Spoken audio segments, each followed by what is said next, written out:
मन्त्रं नो यन्त्रं तदपि च न जाने स्तुतिमहो न चाह्वानं ध्यानं तदपि च न जाने स्तुतिकथाः न जाने मुद्रास्ते तदपि च न जाने विलपनम् परं जाने मातः त्वदनुसरणं क्लेशहरणं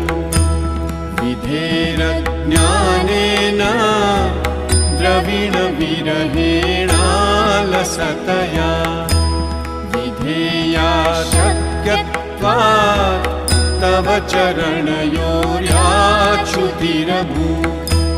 तदेतत्क्षन्तव्यम् जननि सकलोद्धारिणि शिवे